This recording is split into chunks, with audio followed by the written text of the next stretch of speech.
জীবনের গুনাহ ঝরে যায়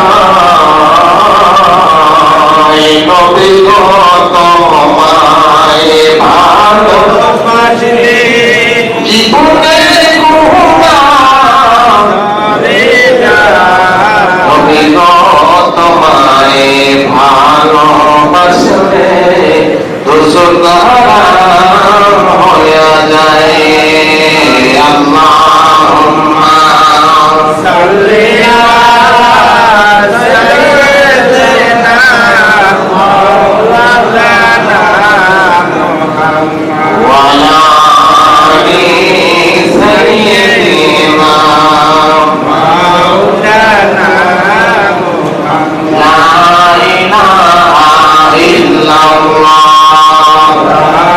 ইলাহা ইল্লাল্লাহ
সম্মানিত উপস্থিত মুসলিম মহান আল্লাহ তাআলার দরবারে অসংখ্য অগণিত শুকরিয়া যে আল্লাহ সুবহানাহু ওয়া তাআলা আজকে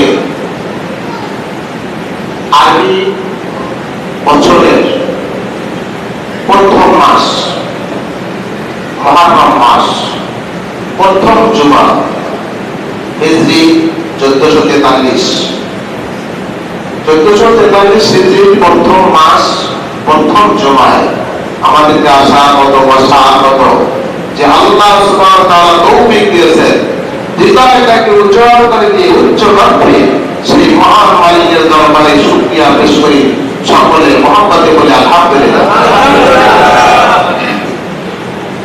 হাজির অসংখ্য অগণিত দরুদ ও সালাম আমার দয়াল নবী রাহমাতুল লিল আলামিনকে নূর বালা মোবারকে আমরা তার উম্মত হতে পেরেছি এজন্য উচ্চ কণ্ঠে মহব্বতে আরেকবার বলে আলহামদুলিল্লাহ। হাজির আরবি মাস মুহররম মাস বছরের শুরু মাস মুহররম মাস।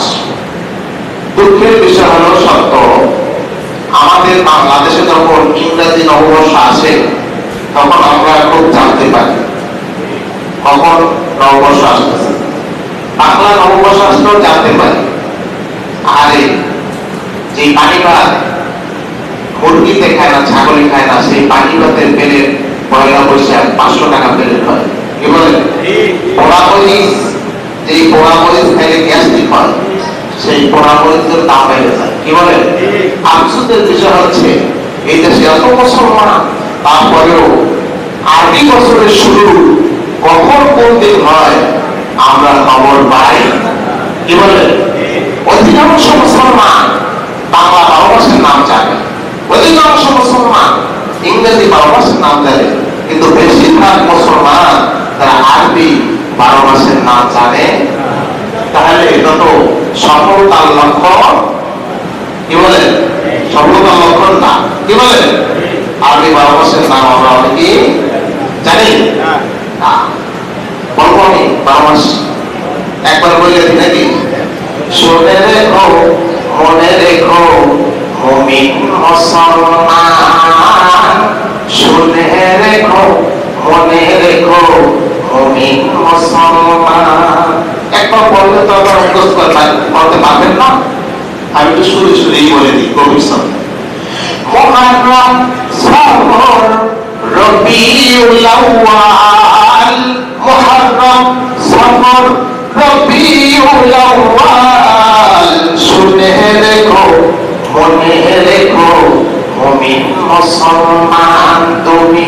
শুনে রেখো, মনে রেখো, মুমিন মুসলমান। মুসলমানের 12 মাসের নাম জানা দরকার নাই? কারণ মুসলমানের ইবাদত তো সব আরবি মাসের সাথে নাকি? রোজা এই সম্পর্ক আরবি মাসের সাথে না বাংলা? হজ, হ্যাঁ, কোরবানি সব মুসলমানের ইবাদত আরবি মাসের সাথে নাকি? মুহররম, সফর, রবিউল আউয়াল। রবিউল সানি, জামাদিউল উলা, জামাদিউল সানি, রজব, শাবান। শুনে রেখো, মনে রেখো, মুমিন মুসলমান তুমি। শুনে রেখো, আবার মনেও রেখো, মুমিন মুসলমান। মুহররম, সফর, রবিউল আউয়াল, রবিউল সানি, জামাদিউল উলা, জামাদিউল সানি, রজব, শাবান। শুনে রেখো, মনে রেখো, মুমিন মুসলমান তুমি। শুনে রেখো, মনে রেখো, রমজান, শাওয়াল, জিলকাদ, জিলহজ। রমজান, শাওয়াল, জিলকাদ, জিলহজ, এই তো 12 মাসের নাম। শুনে রেখো, মনে রেখো, মুমিন মুসলমান। শুনে রেখো, মনে রেখো, মুমিন মুসলমান। আল্লাহুম্মা সাল্লি আলা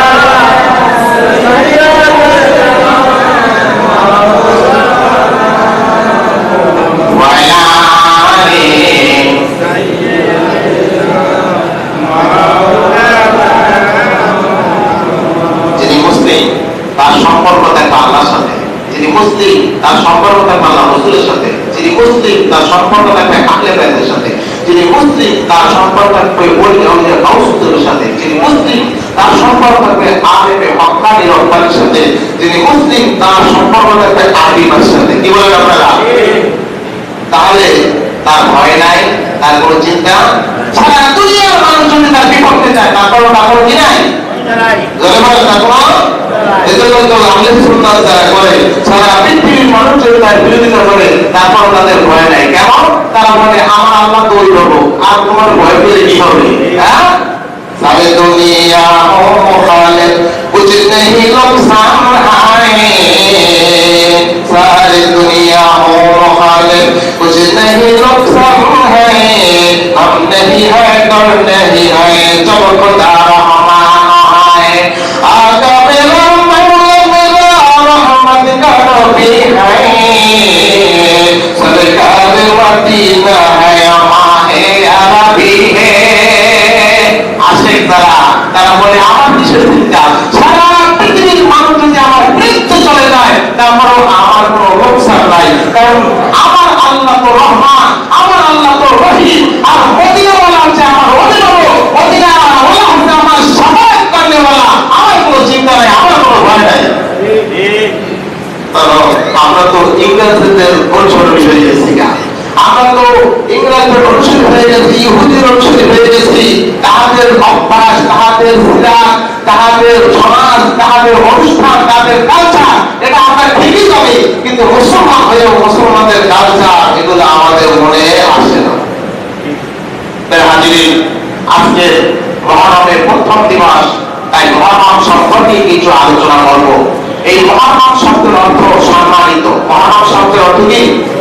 মহরম মাসে, মহরম মাস অর্থ সম্মানিত মাস। মহরম অর্থ সম্মানিত মাস। চারটা মাস বিশেষ করে খাস সম্মানিত। যে এই 4টা মাসে যুদ্ধ বিগ্রহ করা পর্যন্ত আরবরা নিষেধ করে দিয়েছে। মুসলিম সমাজ, আরব সমাজ যে জাহিলিয়াতের যুগে এই 4টা মাস তারা আরবের কাফেররা পর্যন্ত যুদ্ধ বিগ্রহ মারামারি পিটাপিটি করত। আমরা তো সেই মাস জানি না, সেই 4 মাস কি, ওই 4 মাসের সম্মান রক্ষা করবো কিভাবে? কি বলেন? আপনার যদি ব্যক্তিকে না চিনতে এই ব্যক্তি সম্মানিত, তাহলে ব্যক্তিকে সম্মান করবো কিভাবে? সম্ভব? সম্ভব না। আমরা তো সেই আগে 4 মাস জানি না, তাই সেই 4 মাসের সম্মান ইজ্জত রক্ষা করবো কিভাবে? সেই 4 মাসের একটা হচ্ছে জিলহজ, একটা হচ্ছে জিলহজ, আর হচ্ছে জিলকদ, জিলহজ, আর হচ্ছে মুহররম, আর হচ্ছে রজব। 3 মাস এক জায়গায়, জিলকদ, জিলহজ, মুহররম। আরেকটি মাস হচ্ছে রজব মাস। সেই 4 মাসের এক মাস হচ্ছে মুহররম মাস। হাজির যুগ যুগ ধরে এই দিনে যত বড় বড় ঘটনাগুলো ঘটেছে সব এই দিনে। আদম আলাইহিস সালামকে সৃষ্টি করেছেন আল্লাহ এই দিনে।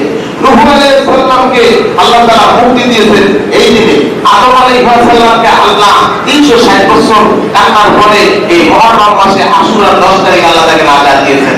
আল্লাহ পাক রব্বুল আলামিন আসমান সৃষ্টি করেছেন, তাও এই আশুরার মাস, এই মুহররম মাসের 10 তারিখে জমিন সৃষ্টি করেছেন, এই মুহররম মাসের 10 তারিখে আদমকে সৃষ্টি করেছেন, এই মুহররম মাসের 10 তারিখে আদম আলাইহিস সালামকে দুনিয়াতে পাঠিয়েছেন, মুহররম মাসের 10 তারিখে নূহ আলাইহিস সালামকে তুফান থেকে মুক্তি দিয়েছেন, মুহররম মাসের 10 তারিখে নূহ আলাইহিস সালামকে মুক্তি দিয়েছেন, আইয়ুব আলাইহিস সালামকে তেমনি মুক্তি দিয়েছেন। 18 বছর রোগ ভোগ করার পরে এই মুহররম মাসে 10 তারিখ আশুরার দিনে হযরত ইউসুফ আলাইহিস সালামকে তার ভাইয়েরা চক্রান্ত করে মেরে ফেলার উদ্দেশ্যে কূপে ফেলে দিয়েছিলেন। সেখানে 3 দিন 3 রাত থাকার পরে যেদিন আল্লাহ তাকে মুক্তি করে দিয়েছিলেন, সেখান থেকে উদ্ধার করার ব্যবস্থা করেছিলেন, তাও ছিল মুহররম মাসের 10 তারিখে।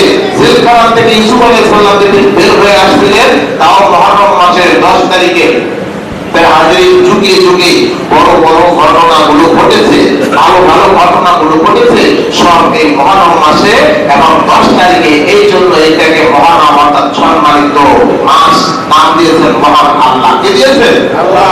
কিন্তু 61 হিজরিতে সবচেয়ে মর্মান্তিক যে ঘটনা ঘটেছে তা হচ্ছে 61 হিজরিতে নিষ্ঠুর এজিদ বাহিনী আহলে বায়াতকে নির্মমভাবে হত্যা করেছে। ইমাম হোসেন সহ সেখানে আহলে বায়াতের 11 জন সদস্য ছিল, তাদেরকে নির্মমভাবে তাদেরকে হত্যা করেছে। আমাদের ভাষায় তারা শহীদ হয়ে নবীর কদমে আছে। সেই মুহররম মাস, এই মুহররম মাসে দুঃখের ঘটনা একটাই করছে, আর বাকিগুলো সব কি ভালোই ছিল। বাকিগুলো কি ছিল? ভালোই ছিল।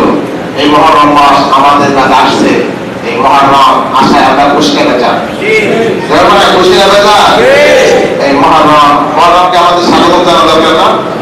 হ্যাঁ, কিন্তু আমরা তো বুঝতে পারি এই কবে আসছে।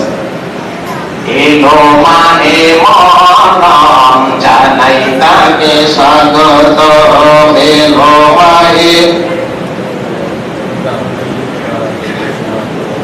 আমরা বলো তো, এলো মানে মুহররম জানাই তাকে স্বাগত, এলো মানে মুসলমানের বছর শুরু মাহে মুহররম দিয়ে, জিক্রে খোদা ও জিক্রে রাসূলের ঈমানি সুর নিয়ে। ঠিক না? মুসলমানদের বছর শুরু হবে মুহররম দিয়ে, কি বলেন? এবং সেটা দুনিয়ার কোনো সিস্টেম অনুযায়ী না, রীতিনীতি অনুযায়ী না, সেটা আল্লাহ রাসূলের জিকির দিয়ে তাদের ঈমানি শক্তি আর কুওয়াত দিয়ে শুরু করতে হবে। কি বলেন? মুহররমের বছর শুরু মাহে মুহররম দিয়ে, জিক্রে আল্লাহ ও জিক্রে রাসূলের ঈমানি সুর দিয়ে।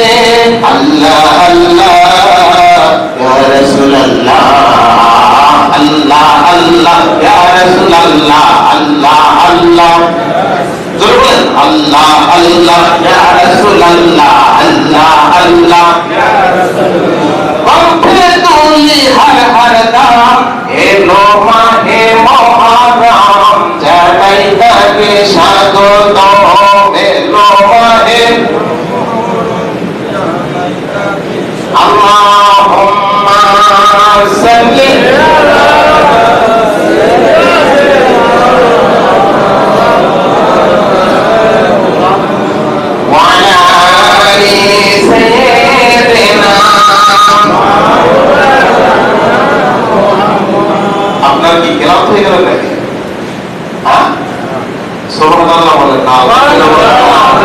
বলেন না, ব্যাপার কি? জোরে বলেন ইয়া রাসূলুল্লাহ। আমি যে আয়াতটা তেলাওয়াত করেছিলাম সূরা শূরা 25 নম্বর পারা, সূরা শূরা 23 নম্বর আয়াত, কুল লা আসআলুকুম আলাইহি আজরান ইল্লাল মাওয়াদ্দাতা ফিল কুরবা। রাজি আপনি খালি সুন্নি সুন্নি সুন্নি সুন্নি বলে এতদিন বলছি, সুন্নি কে? এই কথা কি আপনি বলবেন না আমি বলবো না আল্লাহ রাসূল বলবেন? জোরে বলেন। আহলে বায়াতের সাথে মুহররমের সাথে আহলে সুন্নাতের সাথে মিল আছে। যদি মিলাইতে পারেন তাহলে কি, আর মিলাইতে না পারলে ফেল। কথা বুঝতেছেন? আল্লাহ তাআলা তার হাবিবকে বললেন, হাবিব আপনি বলে দেন মানুষকে, কি বলবেন? লা আসআলুকুম আলাইহি আজরান ইল্লাল মাওয়াদ্দাতা ফিল কুরবা। আমি তো ইসলাম প্রচার করতেছি, তোমরা আল্লাহ চিনতে না, আমি আল্লাহকে চিনালাম। তোমরা পরকাল বুঝতে না, আমি পরকালকে বুঝালাম। তোমরা গরিবের মর্যাদা দিতে বুঝতে না, আমি রাসূলুল্লাহ গরিবের মর্যাদা শিখালাম। তোমরা রাজনীতিকে মূল্যায়ন করতে না, আমি রাজনীতিকে মূল্যায়ন শিখালাম। তোমাদের সমাজে নারী সমাজে কোনো মর্যাদা ছিল না, আমি নারীর মর্যাদা দিলাম মা হিসাবে, মেয়ে হিসাবে, স্ত্রী রূপে মর্যাদা দিলাম। এটা বলতো ইসলাম প্রচারের ফলাফল। যেখানে সমাজে গরিবের মূল্য ছিল না, সেই মূল্য আমি শিখালাম। শ্রমিকের মর্যাদা ছিল না, আমি শিখালাম। ইসলাম প্রচার করলাম। ইসলাম প্রচার করতে গিয়ে আমি না খেয়ে না ঘুমিয়ে দিনের পর দিন রাতের পর রাত কাটিয়ে দিয়েছি, মাসের পর মাস, যুগের পর যুগ কাটিয়ে দিলাম। এই অন্ধকার আরব ভূমিকে বিশ্বের মানচিত্রে উজ্জ্বল নক্ষত্র বানিয়ে রাখলাম। সারা বিশ্বের কাছে এই আরব জাতিকে সম্মানিত করে দিলাম, আরব ভূখণ্ডকে সম্মানিত করে দিলাম। আরব ভূখণ্ড আজও সারা পৃথিবীর ভিতরে মূল্যবান কিনা? সেখানে কাবা শরীফ আছে, কি বলেন? সেখানে আমার রাসূলুল্লাহ মাওসা মোবারক আছে, মাকামে ইব্রাহিম আছে, উসতুরে হান্নানা আছে, হাজার হাজার নয় লক্ষাধিক নবীর সাহাবীদের রওজা সেখানে আছে। স্বয়ং রাসূলুল্লাহ নিজে সেই মদিনায় শুয়ে আছেন। সেই ভূমির মর্যাদা বিশ্বের কাছে মাত্রা বেশি। আমি তোমাদের কাছে এর বিনিময়ে কিছুই চাই না। ইসলাম প্রচারের বিনিময়ে তোমাদের কাছে কিছুই চাই। আজকে সারা বিশ্বে ইসলাম প্রচার হচ্ছে, আহলে বায়াতের বাণী প্রচার হচ্ছে, আহলে বায়াতের কথা প্রচার হচ্ছে, কোরআনের আয়াত রাসূলুল্লাহ হাদিসের বাণী প্রচার হচ্ছে, কিন্তু বাইতুল মালের বিনিময়ে ঠিক কিনা বলেন? টাকা ছাড়া কেউ প্রচার করে তাদের সংখ্যা খুবই কম। তারা হচ্ছে ওই ওলিয়া কাউসুদ আর মক্কানি ওলামায়ে কেরামের সংখ্যা তার খুবই। আল্লাহ রাসূল বলেছেন তোমরা আমার ওয়ারিস, ওলামায়ে কেরাম তার ওয়ারিস। যারা রাসূলের গুণে গুণান্বিত হয়ে ওলামায়ে কেরাম ওদের তার ওয়ারিস। শুধু হাদিসের বিদ্যা, কোরআনের বিদ্যা, তাফসীরের বিদ্যা, উসুলের বিদ্যা, ফিকহের বিদ্যা, সারা পৃথিবীর বিদ্যা যদি তার ভিতরে থাকে, রাসূলুল্লাহর আদর্শ যদি না থাকে, সে রাসূলুল্লাহর ওয়ারিস হতে পারবে না। সে কোনদিন রাসূলুল্লাহর ওয়ারিস হতে পারবে না। রাসূলুল্লাহ বলেন লা আসআলুকুম আলাইহি আজরা। আমি ইসলাম প্রচারের বিনিময়ে তোমাদের কাছে কোনো বিনিময় সাহাবায়ে কেরামরা চাইছে না, আহলে বায়াতরা চাইছে ইল্লাল মাওয়াদ্দাতা ফিল কুরবা। একটা বিষয় চাই, একটা বিষয় চাই, একটা বিষয় আবদার করে যাই, সেটা হচ্ছে আমার নিকটতম যারা আহলে বায়াত, যারা আহলে বিদআতি, যারা আহলে বায়াত, যারা আহলে বায়াত, যারা আহলে বায়াত, তোমরা তাদেরকে ভালোবাসবা, তোমরা তাদেরকে সম্মান করবা, তোমরা তাদেরকে ইজ্জত করবা। কখনোই কোরআনের প্রতি তাদেরকে লাঞ্ছিত করা যাবে না, ছোট করা যাবে না, কথার মাধ্যমে না, ব্যবহারের মাধ্যমে না, কোনো মাধ্যমে তাদেরকে ছোট করা, বেসম্মানি করা যাবে না। সবসময় তাদেরকে ভালোবাসতে হবে, সম্মান করতে হবে, ইজ্জত করতে হবে। এটা আল্লাহ কোরআনের মাধ্যমে জিবরাইলের মাধ্যমে রাসূলকে জানিয়েছে। রাসূলুল্লাহ শুধু মুখ দিয়ে প্রকাশ করে দিয়েছে। সেই আহলে বায়াতের ভালোবাসা নিয়ে টানা হেসা আছে না নাই? মাহে মুহররম আসলে যারা আহলে বায়াতের প্রেমিক, যারা রাসূলের প্রেমিক, যারা কোরআনের প্রেমিক, যারা ওলিয়াদের প্রেমিক, তারা আহলে বায়াতের কথা বলে কিনা? আর একদল মানুষ আহলে বায়াতের বিরুদ্ধে বলে, ঠিক কিনা বলে? তাদের মাথায়ও টুপি আছে, আমাদের মাথায় টুপি আছে, তাদের জুব্বা আছে, আমাদেরও জুব্বা আছে না নাই? কিন্তু দাবিতে ভিন্ন। সূরাতে এক, দাবিতে কি?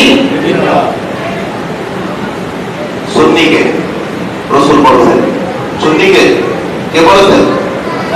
আপনার বলার অধিকার তাই আমার বলার অধিকার।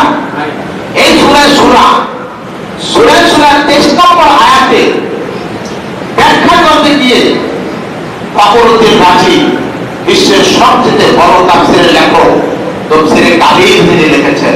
তাফসীরে কাবীরের উপরে এখন পর্যন্ত তাফসীর কেউ লিখতে পারেন নাই। সেই ফখরুদ্দীন রাজি তিনি এই আয়াতের ব্যাখ্যা করতে গিয়ে তিনি একটা হাদিস বলেছেন কি আম্মা তাআলা হুব্বি আলে মুহাম্মদ তাআলা মা তাআলা আহলে সুন্নাত ওয়াল জামাত সুবহানাল্লাহ। যেই ব্যক্তি আলে মুহাম্মদ আল মানে বংশধর, আলম কি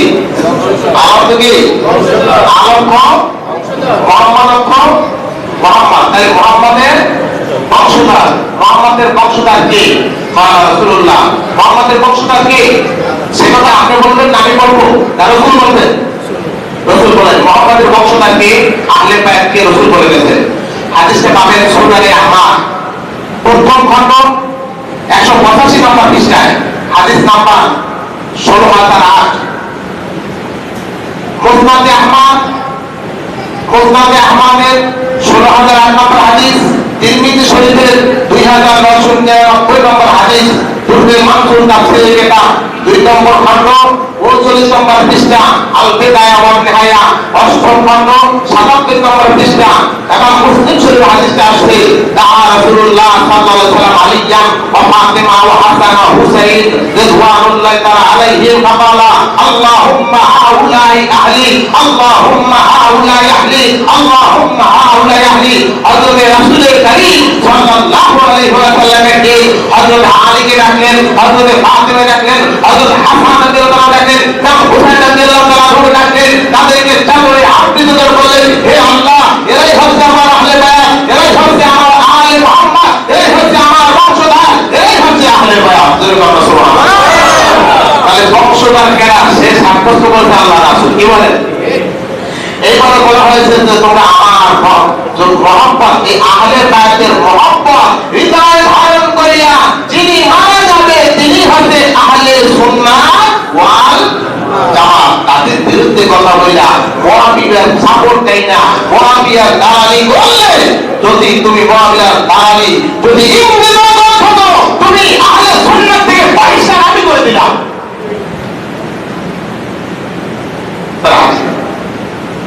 তাহলে আমরা জানলাম আহলে বায়াত কারা, তারপর জানলাম সুন্নি কারা, এটাও জানলাম। সব ভাগ ব্যাখ্যা বিশ্লেষণ কে করে দিয়েছেন? আল্লাহ রাসূল। কে করে দিয়েছেন? তুমি মুখে মুখে দাবি করলে আর হবে না। এই যে আসলে তো দেখা যায় ইমাম হোসেনের পক্ষে একদল, আবার এজিদের পক্ষে দালাল একদল আছে না নাই? তাদের দল আমার খুব বড় বড়। হাজিরিন 61 হিজরিতে ইমাম হুসাইন পক্ষের সাথে ইমাম হুসাইনের সাথে এজিদের দ্বন্দ্ব হইল। কি বলেন? ইমাম হুসাইন তার কাফেলায় 72 জন লোক ছিল, আবার কেউ বলতে 400 লোক ছিল, আর 72 জনই ধরলাম। এজিদের বাহিনীতে লোক ছিল 22,000। কত? এই 22,000 কারা ছিল? এটা কি ইহুদি ছিল? খ্রিস্টান ছিল না, তারা ছিল সব যুবকরা। তাদের শিবিরে আযান দিয়েছে, হুসাইনের যে তারা শিবিরে আযান হয়েছে, তাদের শিবিরে জামাত হয়েছে, হুসাইনের যে তারা শিবিরে জামাত হয়েছে। তাদের ওইখানে জামাতে ইমামতি চলছে, হুসাইনের যে তারা শিবিরে জামাত হয়েছে। তাদের আযান আছে, তাদের জুম্মা আছে, তাকবীর আছে, জামাত আছে, আযান আছে, ইকামত আছে। ইমাম হুসাইনের কাফারেও আযান ছিল, ইকামত ছিল, নামাজ ছিল, জামাত ছিল।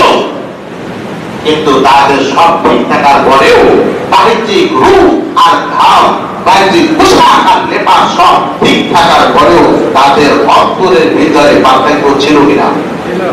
ছিল কিনা? তাহলে বাহ্যিককে তারা নির্মমভাবে শহীদ করে দিচ্ছে। আমরা বলি তারা শহীদ হয়ে নবীজির কত উপকার আছে। এই মাসে আশুরার মাসে আপনারা আশুরার দিবসে রোজা রাখবেন। এই আশুরার রোজা নানান কারণে ফজিলাতপূর্ণ। তার আগে আরেকটা কথা বলে নিই, আল্লাহ রাসূল সাল্লাল্লাহু আলাইহি ওয়াসাল্লাম বলেছেন, আমার আহলে বায়াত হলো নূহ নবীর নৌকার মতো। আহলে বায়াত কি? জোরে বলেন কথাটা। নূহ নবীর নৌকার ইতিহাস শোনেন নাই? নূহ নবী ইসলামের দাওয়াত দিলেন 9.5 বছর। মানুষরা তাকে মানল না, বরং পাথর মারত। সকালবেলা সাদা পোশাক নিয়ে বের হতো, আর সন্ধ্যাবেলায় কাফেরদের অত্যাচারে জর্জরিত হয়ে রক্তে রঞ্জিত জামা নিয়ে ঘরে ফিরত। তিনি বলেন, আল্লাহ সহ্য করতে পারে না। 950 বছর আমি দাওয়াত দিলাম, এই জাতি মাত্র 41 জন মানুষ কবুল করেছে। 950 বছর আমি দাওয়াত দিলাম, মাত্র 41 জন মানুষ তোমার দাওয়াত কবুল করেছে। প্রতিদিন আমাকে 950 বছর ধরে আঘাত করে, আমার দেহ থেকে রক্ত বের করে লাগে, সহ্য করতে পারি না, বচন দিয়ে দাও। আল্লাহ বলেন, নৌকা বানাও, এই নৌকার মধ্যে যারা উঠবে তারাই নাজাত পাবে, এই নৌকায় যারা উঠবে না সব ধ্বংস হয়ে যাবে। এই নৌকার মধ্যে যারা উঠবে তারাই কেবল নাজাত পাবে, এই নৌকায় যারা উঠবে না তারা সব ধ্বংস হয়ে যাবে। নৌকা বানাও। নূহ আলাইহিস সালাম নৌকা বানালেন, সেই নৌকায় যারা উঠেছেন তারাই নাজাত পেয়েছে, আর যারা উঠে নাই তারা নাজাত পায়। আল্লাহর হাবিব বলেছেন, আমাদের আহলে বায়াত তারা হচ্ছে নূহ নবীর নৌকার মতো। এই আহলে বায়াতের ভালোবাসা নৌকায় যে উঠবে, সেই ব্যক্তি কঠিন মুসিবতে পরকালে নাজাত পাবে। আর সেই ব্যক্তি আহলে বায়াতের নৌকায় উঠবে না, আহলে বায়াতের বিরুদ্ধে বলবে না, সেও নাজাত পাবে না। আর যে উঠবে না, বিরোধিতা করবে, এটা তো আগেই নাজাত পাবে না। কে বলেছে? জোরটা কে বলেছে? আর আমি রাদিয়াল্লাহু তাআলা আনহু সামি'তু রাসূলুল্লাহ নবী সাল্লাল্লাহু আলাইহি ওয়াসাল্লাম আলা ইন্না মিসলি আহলি বাইতি বিকুম মিসলু সাফিনাতুন নূহ। আল্লাহর হাবিব নূর নবী আলাইহি ওয়াসাল্লাম বলেন, আহলে বায়াত হলো নূহ আলাইহিস সালামের নৌকার মতো। সাহাবী তোমাদের জন্য, তোমাদের পর থেকে শুরু করে কিয়ামত পর্যন্ত যত মানুষ আসবে সবার জন্য আমার আহলে বায়াত হইল নূহর নৌকা।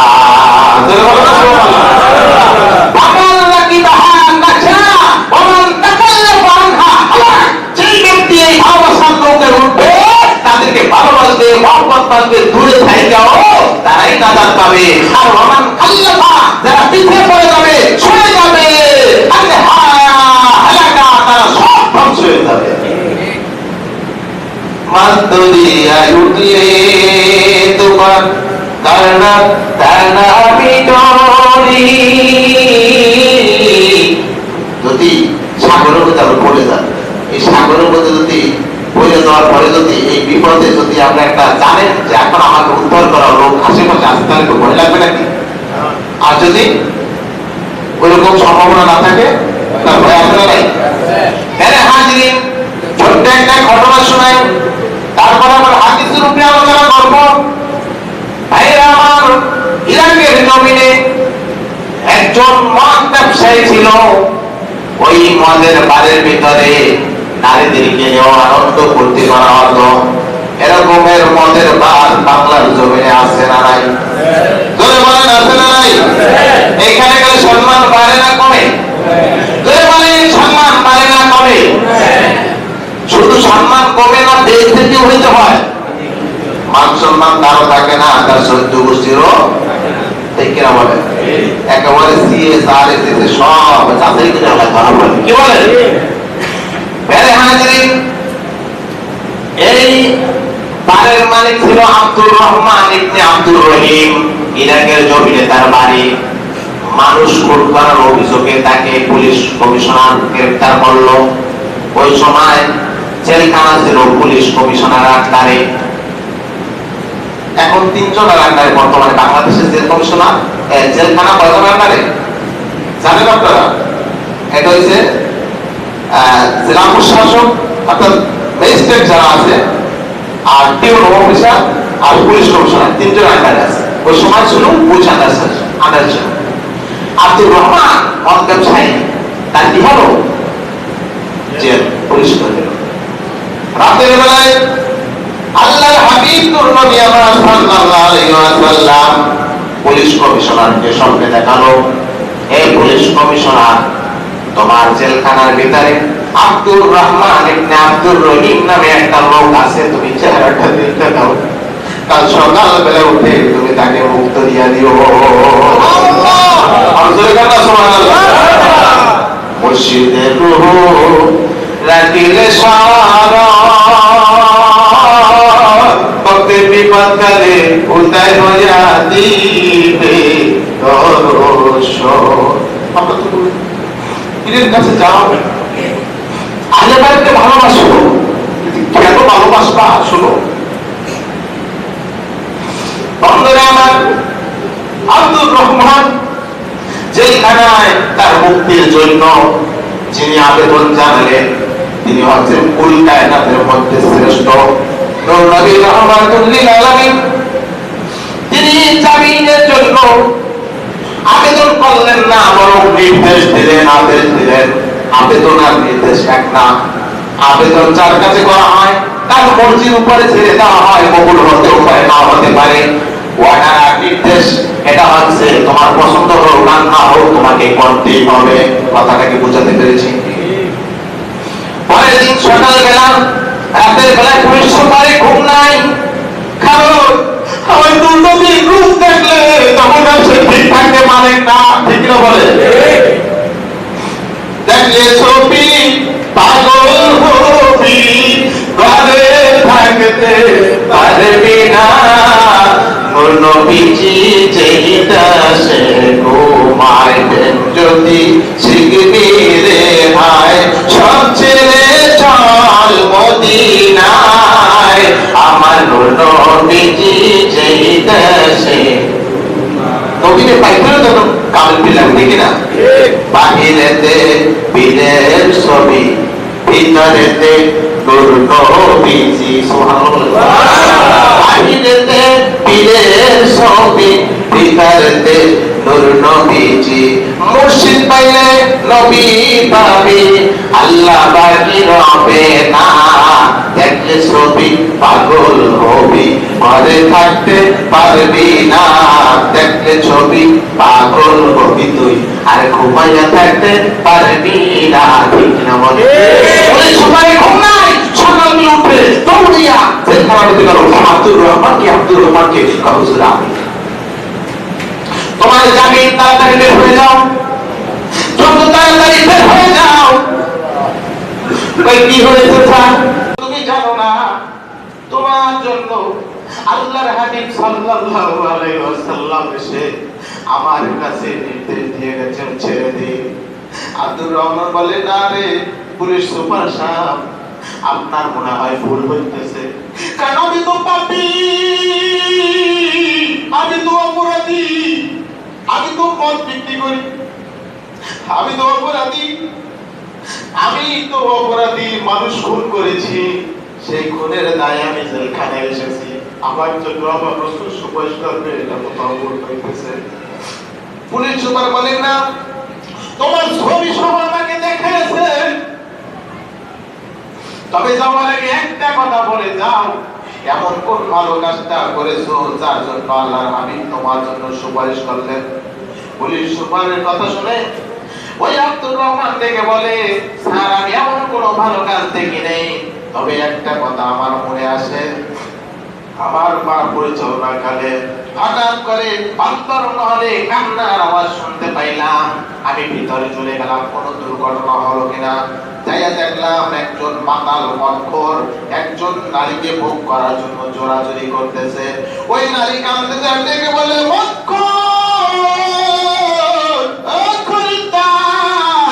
আমার গায়ে হাত দিও না, আমি এখানে এসেছি কিভাবে তাও তুমি জানো না।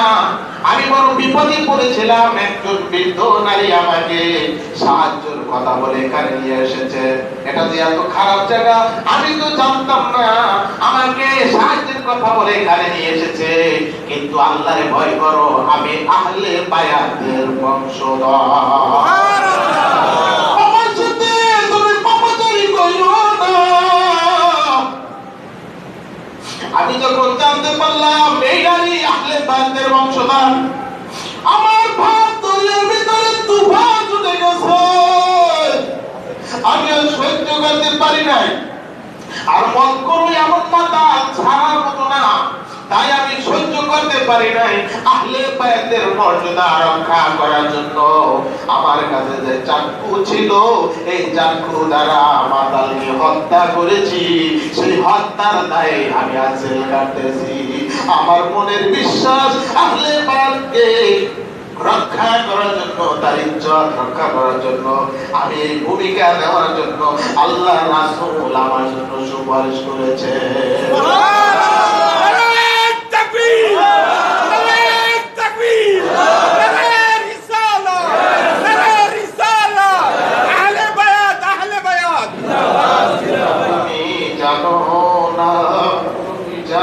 রে প্রিয়,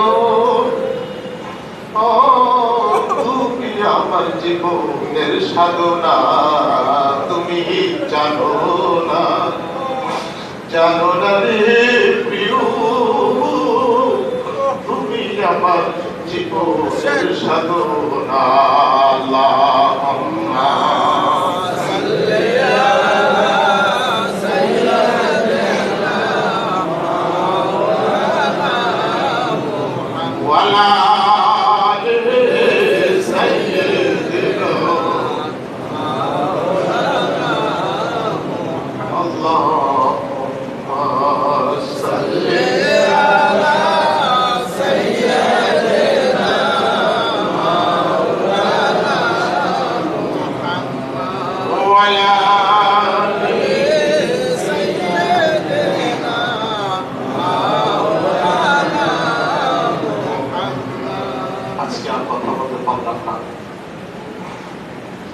সমাপ্ত করলাম। আসসালামু আলাইকুম ওয়া রাহমাতুল্লাহ।